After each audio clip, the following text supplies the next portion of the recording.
అయోధ్యలో బాలరాముడు కొలువుదీరాడు. సుందరమైన రూపంలో ఉన్న బాలరాముడిని చూసి భక్తజనం తన్మయత్వంతో పులకించిపోతున్నారు. ఇక రామ్లల్లా విగ్రహానికి పైనుంచి కింది వరకు ఆభరణాలు అలంకరించారు.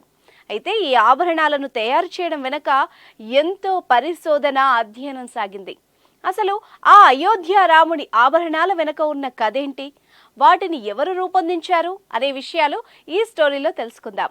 5 శతాబ్దాలుగా కలలుగన్న అయోధ్య రామమందిరంలో కొలువు తీరిన రాముడి విగ్రహం ఎలా ఉంటుందోనన్న ఉత్కంఠకు తెరపడింది. Gautam neuro care, brain stroke, migraine, fits, brain and spine surgeries కి బెస్ట్ న్యూరో సర్జన్. 5 ఏళ్ల వయసున్న బాలుడి రూపంలో ఉన్న రామ్ లల్లాకు అయోధ్య గర్భగుడిలో ప్రాణప్రతిష్ఠ చేశారు. అయితే ఆ రామ్ లల్లాకు భారీగా ఆభరణాలను అలంకరించారు.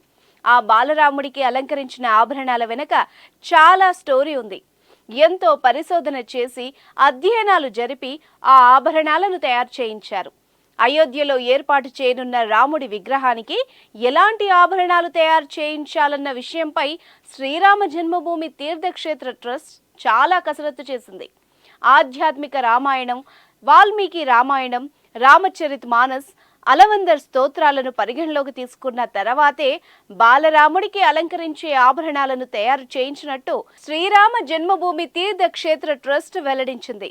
ఉత్తరప్రదేశ్ రాజధాని లక్నోలోని అంకుర్ ఆనంద్కు చెందిన హర్సా హైమహల్ షియామ్ లాల్ జ్యువెలర్స్ వారు ఆ ఆభరణాలను డిజైన్ చేశారు. ముందుగా రామ్ లల్లాను బనారసీ వస్త్రంతో అలంకరించారు. పసుపు పచ్చ పంచెతో పాటు ఎరుపు రంగు అంగవస్త్రాన్ని ధరింపజేశారు. ఈ అంగవస్త్రాలను బంగారపు వర్ణం జరీతో తయారు చేశారు. దానిపై శంఖం, చక్రం, పద్మం, మయూర్లను ముద్రించారు.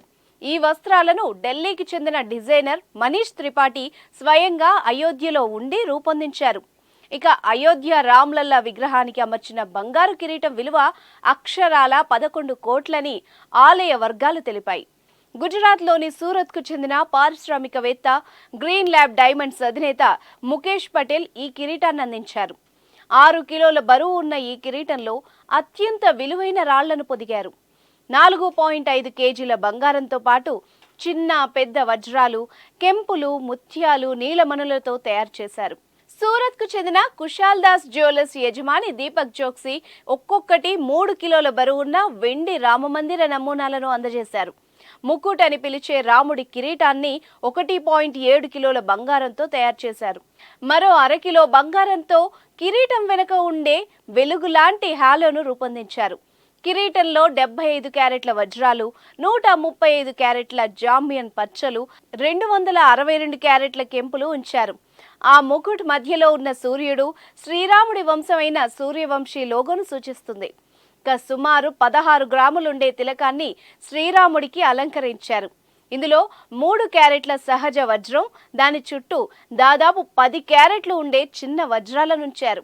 ఇక ఉంగరాల విషయానికొస్తే కుడి చేతి ఉంగరానికి 4 క్యారెట్ల వజ్రాలు, 33 క్యారెట్ల పచ్చ బంగారంతో 65 గ్రాములతో తయారు చేశారు. ఎడమ చేతి కోసం 26 గ్రాముల రూబీ రింగులతో వజ్రాలు, కెంపులు పొదిగి రూపొందించారు. బంగారంతో చేసిన చిన్న గుండ్రని నెక్లెస్ 500 గ్రాముల బరువు ఉంది. ఇందులో 50 క్యారెట్ల వజ్రాలు, 150 క్యారెట్ల కెంపులు, 380 క్యారెట్ల పచ్చలు పొదిగారు. 850 గ్రాముల బరువైన చేతి కడియాలను 22 క్యారెట్ల బంగారంతో చేశారు. దాదాపు 100 క్యారెట్ల వజ్రాలు, 320 క్యారెట్ల కెంపులు, పచ్చలు వీటిలో పొదిగారు. బంగారం, వజ్రాలు, కెంపులు పొదిగిన కడియాలను సుమారు 400 గ్రాముల బరువుతో తయారు చేశారు. దీనిపై ఆలయ ట్రస్ట్ సభ్యులు పూర్తిగా అధ్యయనం చేసి స్వామివారికి అలంకరించారు.